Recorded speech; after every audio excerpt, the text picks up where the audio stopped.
아무 말 말고 이 돈 받으시오. 그리고 아무도 모르게 빨리 도망가시오. 원무과 직원들이 보기 전에 저 뒷문으로 도망가시오.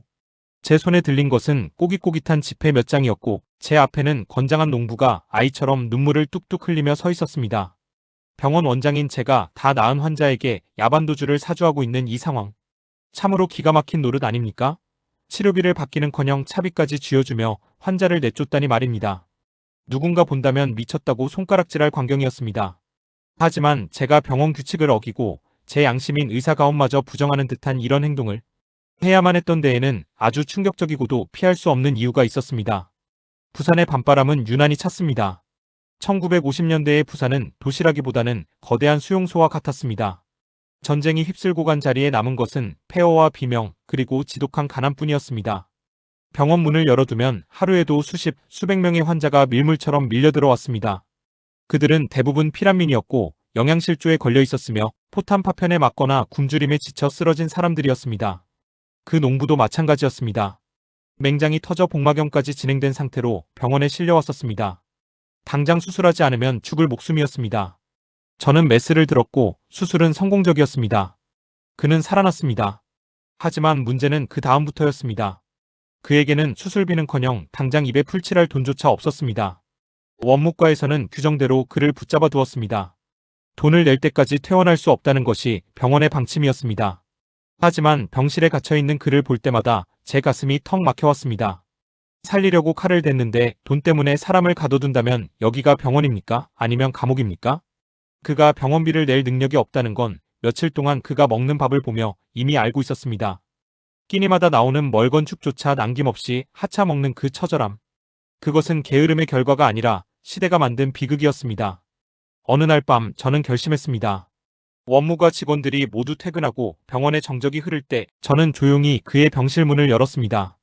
선생님, 저는 쉿. 말이 많으면 들킵니다. 식구들이 기다릴 텐데 얼른 가야지. 여기서 뭐하고 있습니까? 그의 거친 손을 잡고 뒷문을 열어주던 그 순간 제 심장은 수술실에서 응급 환자를 마주할 때보다 더 거세게 뛰었습니다. 죄책감이었을까요? 아니면 묘한 해방감이었을까요? 어둠 속으로 사라지는 그의 등 뒤로 병원 문을 닫으며 저는 텅 빈 복도에 홀로 남겨졌습니다.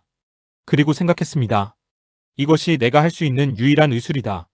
사실 이런 일은 한두 번이 아니었습니다. 처음에는 제 월급을 털어서 가난한 환자들의 밀린 병원비를 대신 내주었습니다. 월급날이 되면 봉투째 원무과로 가져가 이 돈으로 저 환자분 퇴원시켜 주시오라고 말하곤 했지요. 그런데 환자는 끝없이 밀려오고 제 월급은 턱없이 부족했습니다.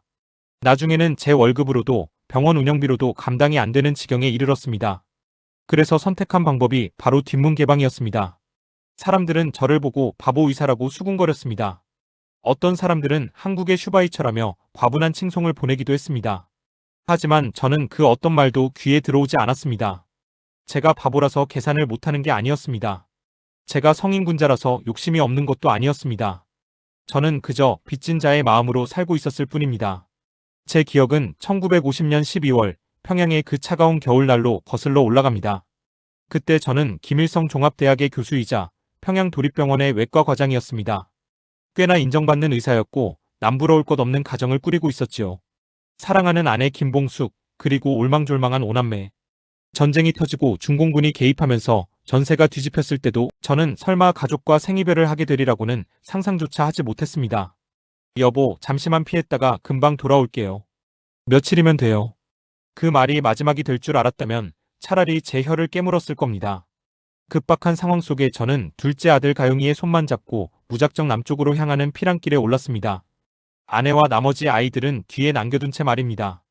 그때의 그 결정이 평생 제 가슴을 찌르는 가시가 되어 박힐 줄은 꿈에도 몰랐습니다. 부산에 도착했을 때의 참상은 지옥도 그 자체였습니다. 살을 애는 추위보다 더 무서운 것은 절망이었습니다. 거리에는 부모 잃은 아이들이 울부짖고 있었고 다리를 잃은 상위군인들이 거적을 덮어쓰고 누워 있었습니다. 저는 그 지옥 같은 풍경 속에서 제가 가진 유일한 기술인 의술로 무엇을 할 수 있을지 자문했습니다. 천막을 쳤습니다. 영도구 남항동 그 허름한 땅 위에 제3육군병원이라는 간판을 달고 천막 세동으로 시작한 것이 바로 보금병원의 시초였습니다. 수술대라고 해봐야 나무 판자를 얼기설기 엮어 만든 것이었고 조명은 자동차 헤드라이트를 떼어와 켰습니다. 소독약 냄새보다 피비린내와 땀 냄새가 더 진동하는 그곳에서 저는 하루 종일 수술만 했습니다. 밥 먹을 시간도 없었습니다.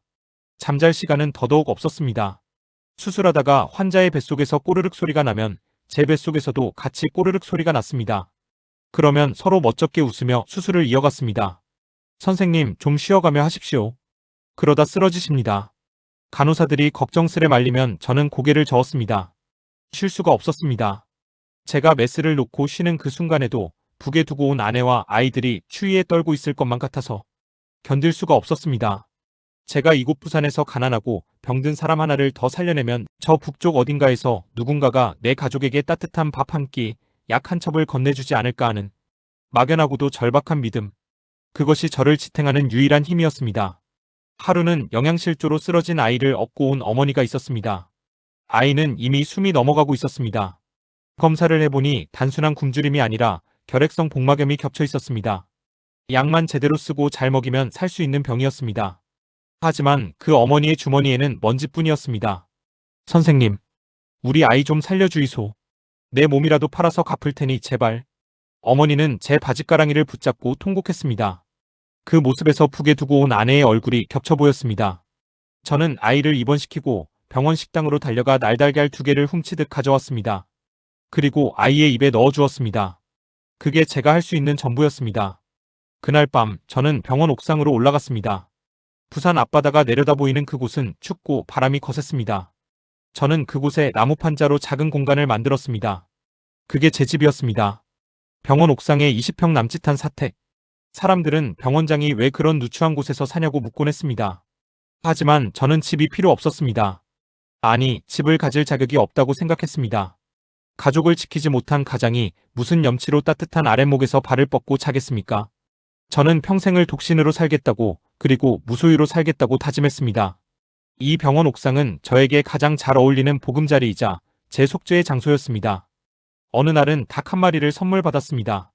시골에서 올라온 환자가 고맙다며 쥐어주고 간 귀한 닭이었습니다. 저는 그 닭을 들고 고민에 빠졌습니다. 이걸 혼자 먹자니 목구멍으로 넘어갈 것 같지 않았고 환자들과 나누자니 턱없이 부족했습니다.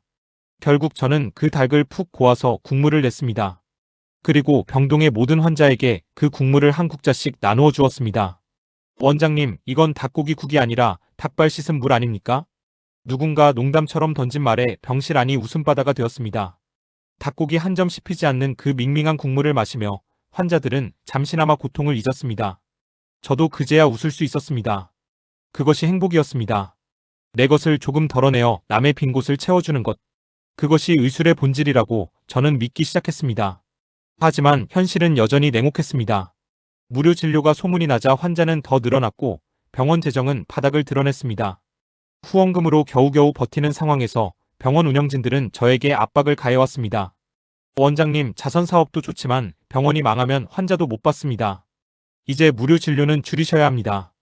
틀린 말은 아니었습니다. 병원이 있어야 환자도 살릴 수 있으니까요. 하지만 눈앞에 죽어가는 사람을 보고 돈 없으면 가시오라고 말하는 것은 제게는 살인 선고나 다름없었습니다. 딜레마였습니다. 의사로서의 양심과 현실적인 병원 경영 사이에서의 줄타기. 그날도 저는 뒷문을 열어주고 돌아와 진료실 의자에 깊숙이 몸을 파묻었습니다. 책상 위에는 낡은 성경책과 가족사진 한 장이 놓여 있었습니다. 사진 속의 아내는 여전히 곱게 웃고 있었습니다. 여보, 내가 잘하고 있는 걸까? 당신이라면 어떻게 했을까? 사진을 쓰다듬으며 저는 중얼거렸습니다.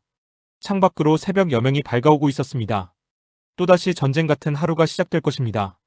돈 없는 환자들과 돈을 받아야 하는 병원 사이에서 저는 또다시 바보가 되어야 할 것입니다. 하지만 저는 후회하지 않습니다. 뒷문으로 도망치던 그 농부의 뒷모습에서 저는 희망을 보았으니까요. 그가 살아서 가족의 품으로 돌아간다면 그것으로 족합니다. 그가 느꼈을 그 안도감이 언젠가 저에게도 찾아올 것이라 믿으며 저는 오늘도 가온의 깃을 여밉니다. 제 이름은 장기려. 사람들은 저를 의사라고 부르지만 저는 그저 사랑을 빚진 한 인간일 뿐입니다. 그리고 이제부터 제가 들려드릴 이야기는 그 빚을 갚기 위해 몸부림쳤던 조금은 미련하고 투박한 저의 지난 날들에 대한 기록입니다. 제2부 가난이라는 이름의 전염병. 선생님, 제발 우리 아버지를 살려주십시오. 집 한 돈을 다 가져왔습니다. 이제 돈 낼 수 있습니다. 제 진료실 바닥에 머리를 찌우며 오열하는 젊은 청년. 그의 손에는 꼬질꼬질한 지폐 뭉치가 들려 있었습니다.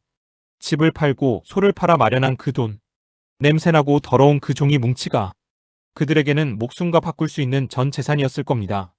하지만 저는 그 돈을 밀어내며 의사로서에서는 안 될, 그러나 할 수밖에 없는 잔인한 선고를 내려야 했습니다. 너무 늦었습니다. 돈이 문제가 아닙니다. 이미 손을 쓸 수 없는 지경입니다. 청년의 눈동자가 흔들리더니 이내 절망으로 텅 비어버렸습니다. 아버지를 얻고 병원 문턱을 넘기까지 그들이 얼마나 많은 밤을 고민하고 망설였을지 저는 압니다. 돈이 무서워서, 병원비가 빚이 될까 두려워서 배가 찢어지는 고통을 소화제 몇 알로 참으며 버텼을 그 시간들. 그 미련한 인내심이 결국 죽음을 불렀습니다. 제가 이토록 무력감을 느껴야만 했던 데에는 전쟁보다 더 지독한 가난이라는 전염병이 뼛속까지 스며들어 있었기 때문입니다. 전쟁이 멈추고 휴전선이 그어졌지만 부산의 비극은 끝나지 않았습니다. 천막병원은 이제 시멘트 냄새가 나는 번듯한 건물로 바뀌었습니다. 사람들은 기적이라고 불렀습니다. 미군 부대의 원조와 해외 선교사들의 도움으로 지어진 복음병원은 당시 부산에서 보기 드문 현대식 건물이었습니다. 수술실에는 진짜 무영등이 달렸고 소독기에서는 김이 모락모락 피어올랐습니다. 하지만 건물이 높아질수록 가난한 환자들에게 병원의 문턱은 더 높아져만 갔습니다. 천막 시절에는 누구나 들어와서 아이고 나 죽네하며 누우면 그만이었습니다. 하지만 이제는 접수처를 거쳐야 했고 진료비를 계산해야 했습니다. 병원 경영진과 이사회는 병원의 안정을 위해 유료 환자의 비율을 늘려야 한다고 주장했습니다. 당연한 논리였습니다. 약을 사고 기계를 돌리고 직원들 월급을 주려면 돈이 필요했으니까요. 원장님, 우리 병원은 자선단체가 아닙니다. 무료 환자는 전체의 10%를 넘길 수 없습니다. 행정부장의 단호한 보고서가 제 책상 위에 쌓였습니다. 10%. 그 숫자가 저를 숨막히게 했습니다. 하루에 오는 환자 100명 중 90명은 돈이 없는데 그중 10명만 골라서 살리고 나머지는 돌려보내란 말입니까? 누구의 목숨은 살리고 누구의 목숨은 버려야 합니까? 그 생사의 제비뽑기를 제가 해야 한다는 사실이 끔찍했습니다. 그날 죽은 청년의 아버지도 바로 그 돈의 공포 때문에 병을 키운 케이스였습니다. 맹장염이었습니다. 초기에만 왔어도 30분이면 끝날 간단한 수술이었습니다. 하지만 복막염이 되어 창자가 썩어 들어가고 폐혈증이 온몸에 퍼질 때까지 노인은 내 병은 내가 안다, 체한 거다라며 자식들을 말렸던 겁니다. 청년이 아버지를 업고 돌아가는 뒷모습을 보며 저는 의사가운을 찢어버리고 싶었습니다. 뒷문을 열어주는 것도 한계가 있었습니다. 일단 병원에 들어와야 뒷문으로 내보내든지 말든지 할 텐데 아예 병원 문턱조차 넘지 못하는 사람들이 태반이었습니다. 돈이 없어서 죽는 게 아니다. 돈이 없을까봐 미리 겁먹고 죽는 것이다. 이 비참한 사실이 뇌리에서 떠나지 않았습니다. 제가 아무리 월급을 털고 뒷문을 열어주어도 그것은 밑빠진 독에 물 붓기였습니다. 저는 한 명의 의사일 뿐 가난을 해결할 수는 없는 노릇이었습니다. 밤마다 기도했습니다. 하나님, 저에게 환자를 불쌍히 여기는 마음을 주셨다면 그들을 살릴 방법도 주셔야 하지 않습니까? 어느 날 회진을 돌다가 6인실 병동 구석에 누워있는 한 아주머니를 보았습니다. 행색이 남루했지만 눈빛만은 맑은 분이었습니다. 유방암 수술을 받고 회복 중이었는데 항상 식사 때가 되면 밥을 반만 먹고 반은 남겨두더군요. 아주머니, 입맛이 없으십니까? 잘 드셔야 상처가 빨리 아뭅니다. 아닙니다, 원장님. 밥이 꿀맛입니다. 그런데 왜 남기십니까? 그녀는 머뭇거리다가 꼬깃꼬깃한 신문지에 싼 밥덩이를 보여주었습니다. 우리 막내가 집에서 굶고 있어서요. 이거라도 갖다 주려고요. 가슴이 쿵 하고 내려앉았습니다. 병원 밥을 아껴서 자식을 먹이는 어미의 마음. 치료비는 고사하고 밥 한 끼가 걱정인 이들에게 건강은 사치품이나 다름없었습니다. 저는 그 길로 원무과로 달려가 제 이름으로 식권을 끊어 아이에게 밥을 먹였습니다. 하지만 마음은 개운치 않았습니다.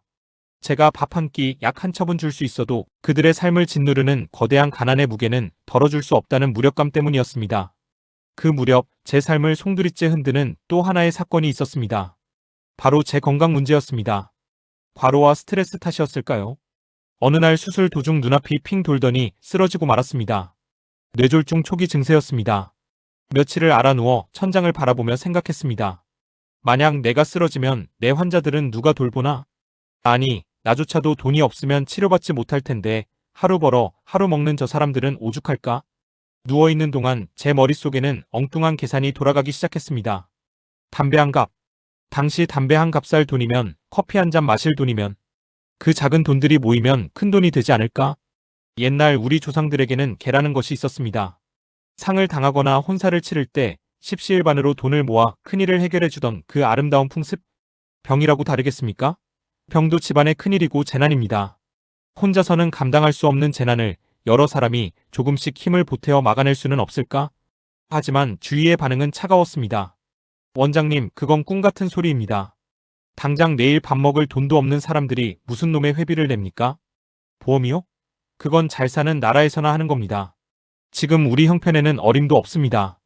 동료 의사들도 병원 의사들도 고개를 저었습니다. 그들의 말이 틀린 것은 아니었습니다. 1960년대 한국의 1인당 국민소득은 100달러도 되지 않았습니다. 입에 풀칠하기도 바쁜 사람들에게 매달 꼬박꼬박 회비를 내라는 건 어쩌면 더 큰 폭력일 수도 있었습니다. 그러나 저는 포기할 수 없었습니다. 뒷문으로 도망치던 그 농부의 눈물, 병원비 때문에 치료를 포기하고 죽어간 청년의 아버지, 병원밥을 남겨 자식을 먹이던 어머니. 그들의 얼굴이 저를 재촉했습니다. 나는 셈을 할 줄 모르는 바보입니다. 하지만 이것 하나는 압니다. 10사람이 한 숟가락씩 밥을 덜면 밥 한 그릇이 만들어집니다. 그 밥 한 그릇이면 굶어 죽어가는 한 사람을 살릴 수 있습니다. 저는 낡은 가방에 청진기 대신 서류 뭉치를 넣고 다니기 시작했습니다. 진료가 끝나는 밤이면 부산 시내의 교회, 시민단체, 유지들을 찾아다녔습니다. 도와주십시오. 돈을 달라는 게 아닙니다. 마음을 모아달라는 겁니다. 사람들은 저를 미친 사람 취급했습니다. 의사가 진료나 하지 무슨 보험 조합을 만드냐고 핀잔을 주기도 했습니다. 하지만 저는 멈출 수가 없었습니다. 이것은 단순한 돈 문제가 아니라 인간의 존엄에 관한 문제였기 때문입니다. 가난하다고 해서 생명을 포기해야 한다면 그 사회는 죽은 사회나 마찬가지입니다.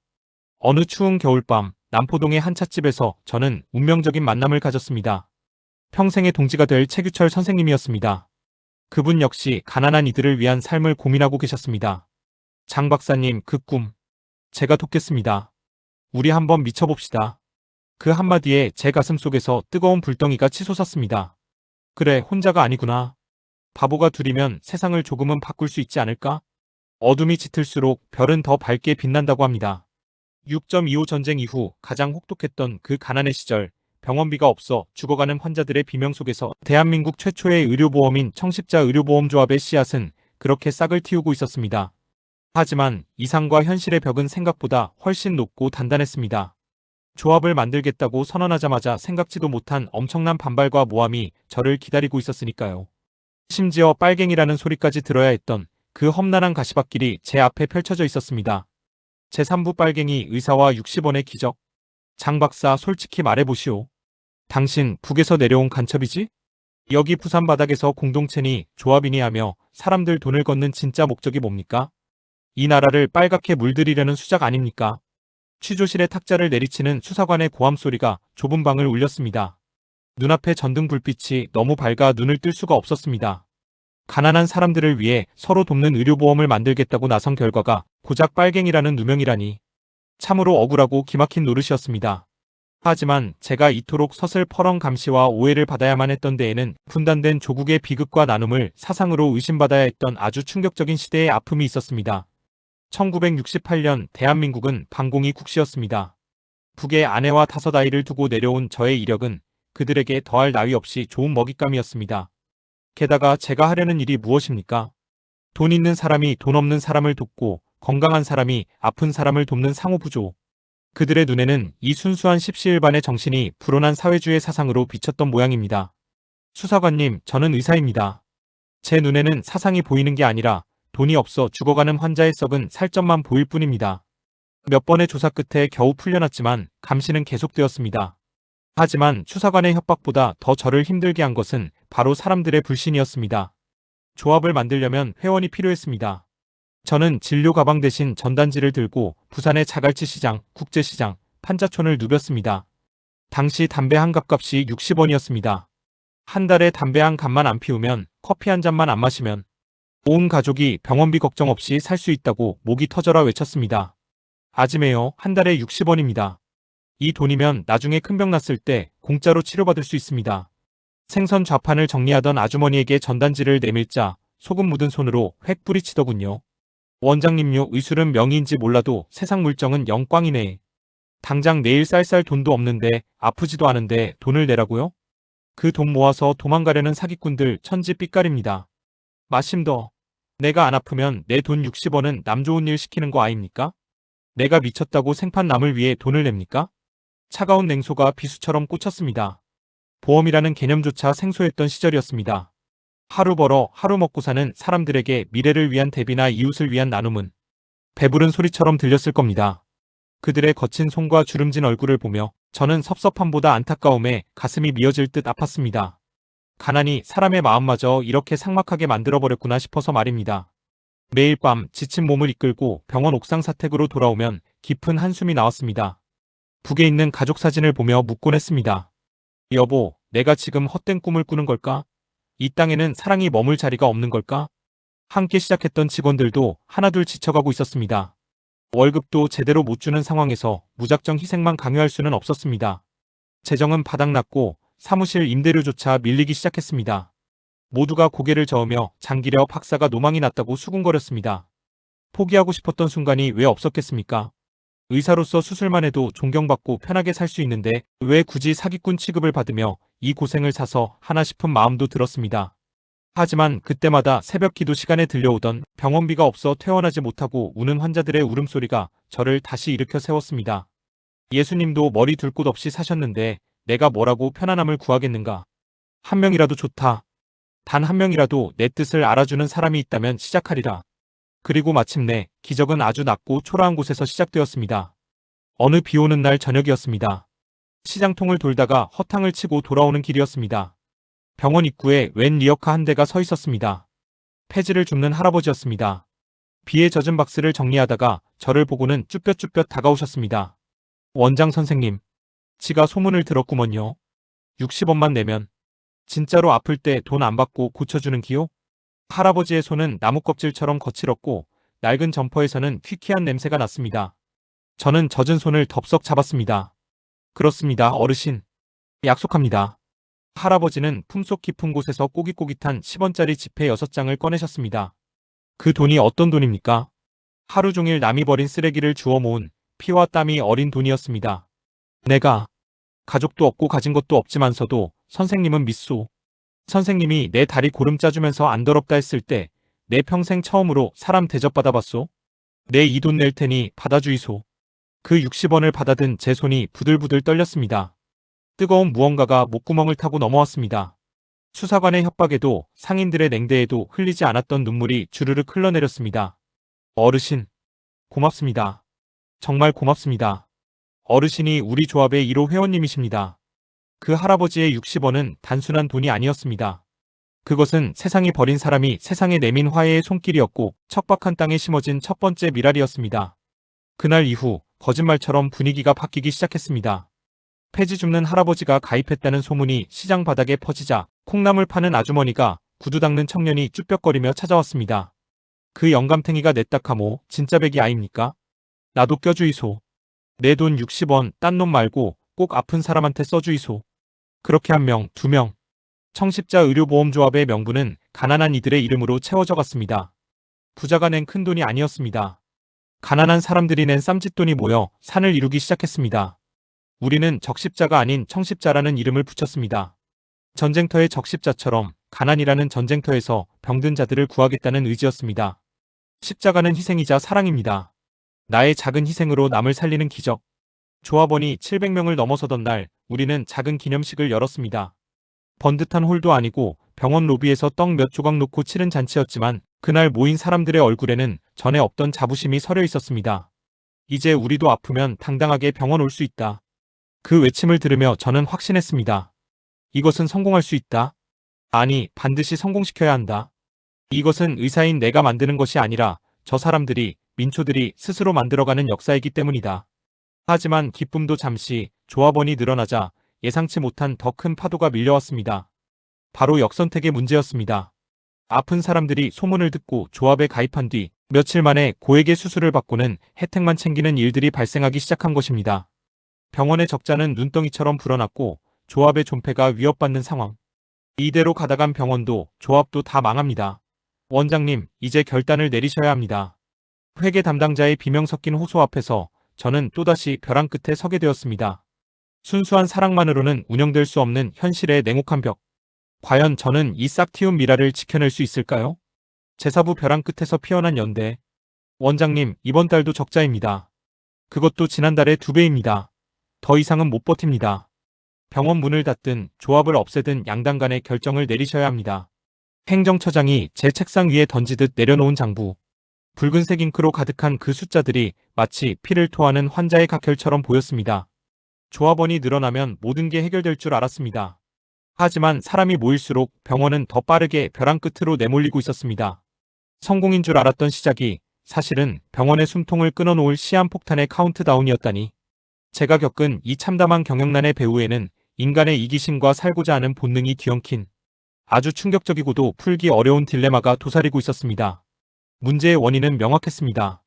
소위 말하는 역선택 에드버스 설렉션이었습니다. 조합의 취지는 건강할 때 미리 돈을 내서 아플 때를 대비하고 서로 돕자는 것이었습니다. 하지만 당장 입에 풀칠하기도 바쁜 사람들에게 미래의 불행은 너무 먼 이야기였습니다. 그러다 보니 어떤 일이 벌어졌을까요? 이미 몸에 병이 깊어질 대로 깊어진 사람들, 당장 내일 수술을 받아야 하는 사람들만 귀신같이 소문을 듣고 조합에 가입했습니다. 60원만 내면 수술이 공짜라며 가입한 지 사흘 만에 위암 수술을 받고 일주일 만에 장폐색 수술을 받으러 오는 환자들이 줄을 이었습니다. 60원을 내고 수만 원, 수십만 원의 혜택을 받아가는 그들을 탓할 수는 없었습니다.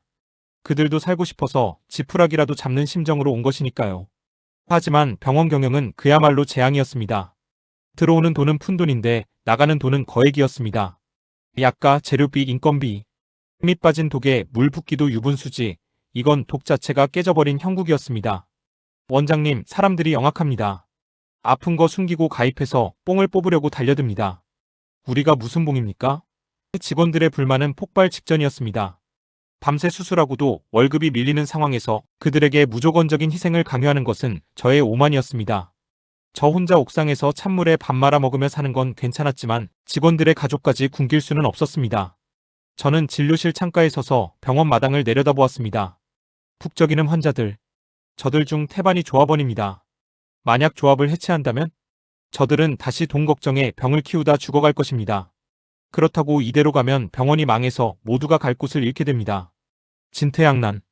외통수였습니다. 그때 문득 어릴 적 할머니가 들려주신 옛날 이야기가 떠올랐습니다. 콩 한쪽도 나눠 먹는다. 그런데 콩이 썩어 문드러져 가는데 나눌 콩이 없으면 어떡합니까? 답은 하나였습니다. 콩을 더 많이 모으는 것, 즉 건강한 조합원을 늘리는 것뿐이었습니다. 보험의 원리는 간단했습니다. 건강한 사람 100명이 낸 돈으로 아픈 사람 1명을 치료해주는 구조. 그러니 지금 우리에게 필요한 건 당장 병원 신세를 지지 않아도 될 건강한 사람들이 기꺼이 지갑을 열게 만드는 것이었습니다. 하지만 누가, 왜, 아프지도 않은데 생돈 60원을 그것도 생판 모르는 남을 위해 낸단 말입니까? 그것은 경제 논리로는 설명이 안 되는 오직 사랑과 연대의 영역이었습니다. 제가 직접 뛰겠습니다. 저는 흰 가운을 벗고 다시 거리로 나섰습니다. 이번 타깃은 시장통이나 빈민가가 아니었습니다. 학교, 교회, 직장. 비교적 형편이 낮고 건강한 사람들이 모인 곳이었습니다. 부산의 한 대형 교회를 찾아가 설교단상에 섰을 때였습니다. 수백 명의 신도들이 저를 쳐다보고 있었습니다. 저는 성경 구절 대신 조합가입 신청서를 들어보였습니다. 여러분, 예수님을 믿으십니까? 사랑을 실천하고 싶으십니까? 아멘. 그렇다면 아프지 않은 지금 이 신청서에 서명하십시오. 여러분이 내는 담배 한 갑과 커피 한 잔 값이 지금 이 순간 수술비가 없어 죽어가는 이웃의 생명을 살립니다. 이것이 바로 현대판 오병이어의 기적입니다. 저는 웅병가가 아니었습니다. 말주변도 없었습니다. 하지만 절박했습니다. 건강은 축복입니다. 하지만 그 축복을 나만 누린다면 그것은 이기심입니다. 건강한 육체를 주신 신께 감사하는 가장 확실한 방법은 그 건강의 몫을 아픈 이들과 나누는 것입니다. 제 목소리가 떨렸습니다. 강단에서 내려오는데 한 청년이 다가왔습니다. 박사님, 저는 아픈데 하나도 없습니다. 그래서 가입하겠습니다. 그 말을 듣는데 1호 조합원이었던 폐지 줍는 할아버지를 만났을 때와는 또 다른 전율이 흘렀습니다. 자신의 이익이 아니라 타인의 고통을 분담하기 위해 지갑을 여는 그 마음. 그것은 자선을 넘어선 시민의식의 태동이었습니다. 학교 교무실을 찾아가 선생님들을 설득했고 공장을 찾아가 사장님과 노동자들을 만났습니다. 사장님, 직원이 아파서 쓰러지면 공장도 손해 아닙니까? 단돈 60원으로 직원들의 건강을 지켜주십시오. 기적은 서서히 그러나 확실하게 일어났습니다. 처음에는 교인들이 움직였고 다음에는 학생들과 선생님들이 그리고 일반 직장인들이 동참하기 시작했습니다. 우리 계모임 회비에서 조금씩 떼서 단체로 가입합시다. 우리 반 아이들 용돈 아껴서 가입할게요. 건강한 사람들의 가입이 늘어나자 병원 재정 그래프의 붉은색 곡선이 조금씩 검은색으로 바뀌기 시작했습니다. 대수의 법칙로 어브라지 넘버즈. 통계학 교과서에나 나오는 그 건조한 법칙이 현실에서는 뜨거운 형제로 증명되고 있었습니다. 어느 날 맹장 수술을 받고 퇴원하는 한 청년이 원무과에서 실랑이를 벌이는 것을 보았습니다. 아니, 진짜 돈을 안 내도 됩니까? 수술을 받았는데? 네, 조합원이시니까요. 이미 다달이 내신 회비로 처리되었습니다. 청년은 믿기지 않는다는 표정으로 그리고 이내 벅찬 표정으로 저를 바라보았습니다. 원장님, 제가 낸 돈은 푼돈이었는데 정말 제가 낸 돈으로 수술을 받은 겁니까? 아니, 다른 분들이 도와준 겁니까? 그렇습니다. 당신이 건강할 때 낸 돈이 다른 누군가를 살렸고 이번에는 다른 건강한 분들이 당신을 살린 겁니다. 청년은 그제야 깨달았다는 듯 고개를 숙였습니다. 감사합니다. 저도 열심히 일해서 평생 이 회비를 내겠습니다. 저보다 더 어려운 사람을 위해서요. 그 순간 저는 보았습니다. 단순히 병을 고치는 것을 넘어 사람들의 마음속에 사회적 신뢰라는 면역체계가 생겨나는 것을요. 가난과 불신으로 얼룩졌던 이 땅에 우리는 서로 연결되어 있다는 믿음이 싹트고 있었습니다. 청십자 의료보험조합의 회원은 1만 명, 2만 명을 넘어 기하급수적으로 늘어났습니다. 부산을 넘어 전국에서 견학을 오기 시작했습니다. 아니, 정부도 못하는 일을 민간에서, 그것도 가난한 부산에서 해냈다고? 서울에서 보건사회부연 보건복지부 공무원들이 내려왔습니다. 그들은 믿기지 않는다는 눈치로 장부를 뒤적이고 환자들을 인터뷰했습니다. 장 박사님, 솔직히 불가능할 거라고 생각했습니다. 어떻게 이런 시스템을 만드셨습니까? 저는 웃으며 대답했습니다. 제가 만든 게 아닙니다. 가난한 사람들이 서로를 불쌍히 여기는 마음, 그 마음들이 모여서 만든 기적입니다. 정부가 할 일은 이 불씨를 꺼트리지 않고 더 크게 키우는 것입니다. 그것은 단순한 의료보험이 아니었습니다. 그것은 대한민국 복지제도의 청사진이었습니다. 맨 땅에 헤딩하듯 시작했던 우리의 무모한 도전이 훗날 1977년 직장의료보험, 그리고 1989년 전국민 의료보험이라는 거대한 나무로 자라날 씨앗이 된 것입니다. 물론 그 과정에서 어려움이 사라진 건 아니었습니다. 여전히 병원은 가난했고 저는 옥상 사택에 낡은 이불을 덮고 잤습니다. 하지만 제 마음만은 그 어느 부자보다 풍요로웠습니다. 밤마다 옥상에서 부산 시내의 불빛을 내려다보며 생각했습니다. 저 수많은 불빛 아래 적어도 돈이 없어 병원 문턱에서 발길을 돌리는 사람들의 숫자가 줄어들고 있다는 사실. 그것 하나면 좋겠습니다. 하지만 세월은 저를 기다려주지 않더군요. 평생을 남을 위해 쏟아붓느라 정작 제 몸은 낡은 기계처럼 삐걱거리고 있었고 무엇보다 사무치게 그리운 얼굴들이 꿈속에서도 저를 괴롭혔습니다. 북에 두고 온 아내 그리고 아이들. 이제는 얼굴조차 희미해져가는 그들에 대한 그리움이 성공의 기쁨 뒤에 짙은 그림자로 드리워지고 있었습니다. 이제 제 삶의 마지막 장을 정리할 시간이 다가오고 있었습니다. 의사 장기려가 아닌 인간 장기려로서의 마지막 고백을 들려드려야 할 것 같습니다. 제오부 바보 의사의 마지막 유산. 박사님, 제발 고집 좀 꺾으십시오. 나라에서 특별히 배려해서 북에 있는 가족을 만나게 해주겠다는데 왜 제 발로 그 기회를 걷어차시는 겁니까? 정부 관계자가 답답하다는 듯 제 앞에서 소리를 높였습니다. 1991년 남북 사이의 기류가 변하며 이상가족 상봉의 물꼬가 트이던 시절이었습니다. 정부는 한국의 슈바이처라 불리는 저를 위해 특별히 평양 방문기를 열어주겠다고 제안했습니다. 40여 년을 그리워한 아내와 자식들을 만날 수 있는 단 한 번의 기회. 하지만 저는 그토록 기다려온 재회의 순간을 단칼에 거절했습니다. 죽기 전에 아내의 손 한번 잡아보는 것이 평생의 소원이었던 제가 이토록 잔인한 결정을 내린 데에는 아주 충격적이고도 가슴 시린 이유가 있었습니다. 나만 특별 대우를 받을 수는 없습니다. 수백만 이상 가족이 순서를 기다리고 있는데 내가 유명하다는 이유로 먼저 가는 것은 도리가 아닙니다. 나는 그저 대한민국 시민 장기려로서 다른 이들과 똑같은 순서에 따라 아내를 만날 것입니다. 관계자들은 제 대답을 듣고 혀를 내둘렀습니다. 지독한 바보라고, 고집불통 노인네라고 투덜대며 돌아갔지요. 맞습니다. 저는 참으로 지독한 바보였습니다. 하지만 만약 제가 권력의 배려를 받아 북에 다녀왔다면 평생 가난한 이들과 곁에서 평등을 외치며 살아온 제 삶은 거짓이 되었을 겁니다. 아내가 보고 싶어 밤마다 사진을 보며 울었지만 제 양심을 속이면서까지 그 눈물을 닦고 싶지는 않았습니다. 세월은 야속하게 흘러 제 육신은 점점 낡아갔습니다. 1995년 저는 여전히 부산 보건병원 옥상의 작은 사택에 머물고 있었습니다. 20평 남짓한 그곳이 제 전 재산의 전부였습니다. 사람들은 제가 아시아의 노벨상이라 불리는 막사이사이상을 받고 수많은 훈장을 받았으니 큰 부자일 거라 생각했지만 제 통장에는 단돈 몇만 원이 전부였습니다. 상금은 모두 가난한 학생들의 장학금과 병원 운영비로 내놓았고 제게 남은 건 낡은 청진기 하나와 아내의 사진뿐이었습니다. 당뇨로 합병증이 오고 거동이 불편해졌을 때도 저는 옥상 문을 열어두었습니다. 원장님, 이제 진료는 그만하시고 쉬셔야 합니다. 제자들의 만류에도 저는 허허 웃으며 대답했습니다. 의사가 환자 곁을 떠나면 그게 시체지 사람인가. 내 발로 걸을 수 있을 때까지는 한 사람이라도 더 봐야 하네. 마지막 순간까지 저를 괴롭힌 것은 제 몸의 통증이 아니라 여전히 병원비가 없어 고통받는 사람들이 있다는 사실이었습니다. 청십자 의료보험이 자리를 잡고 국가의료보험의 기틀이 되었지만 제도의 사각지대에서 신음하는 이들은 늘 존재했습니다. 저는 침대에 누워 숨을 몰아쉬면서도 제자들에게 당부했습니다. 나 죽거든 절대 화려한 장례식 치르지 말게. 그 돈 있으면 환자 한 명이라도 더 살리게. 그리고 내 묘비에는 그저 주님을 섬기다 간 사람이라고만 적어주게나. 1995년 12월 25일 세상이 아기 예수의 탄생을 축하하며 불을 밝히던 성탄절 새벽 저는 드디어 긴 여정을 마치려 준비하고 있었습니다. 눈을 감으니 평양의 차가운 겨울바람 속에 남겨두었던 아내 봉숙이의 얼굴이 보였습니다. 45년 전 며칠만 기다려요라고 했던 약속을 이제야 지키러 가는 기분이었습니다. 여보, 오래 기다렸소. 나 이제 당신에게 가오. 남 부끄럽지 않게 당신이 자랑스러워할 의사로 살다가 이제야 가오. 제 숨소리가 점점 잦아들 때 제 곁을 지키던 간호사들과 제자들이 울먹이는 소리가 들렸습니다. 저는 마지막 힘을 다해 그들에게 말해주고 싶었습니다. 슬퍼하지 말라고. 나는 평생 바보로 살 수 있어서 참으로 행복했노라고. 세상은 똑똑한 사람들이 성공하는 곳이라고 말합니다.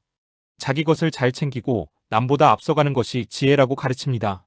하지만 제가 살아보니 그렇지가 않더군요.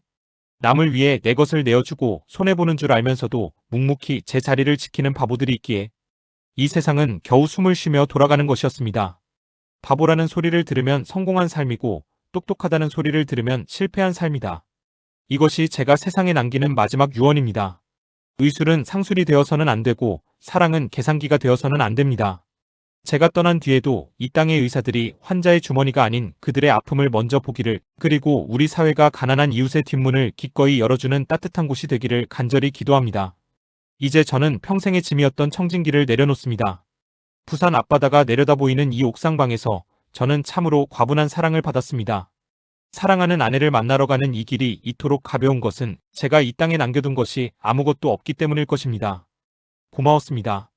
그리고 여러분, 부디 기꺼이 바보가 되어주십시오. 그것이 진정으로 승리하는 삶입니다. 장기려 박사는 사망 당시 본인 명의의 집이나 땅, 주식은 물론이고 통장 잔고조차 거의 남기지 않았습니다. 그가 남긴 유품은 낡은 의사가운과 청진기, 그리고 평생 그리워했던 아내의 사진뿐이었습니다.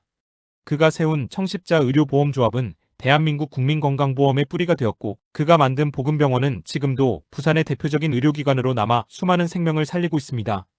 그는 떠났지만 바보 의사가 뿌린 사랑의 씨앗은 오늘도 우리 곁에서 기적처럼 피어나고 있습니다.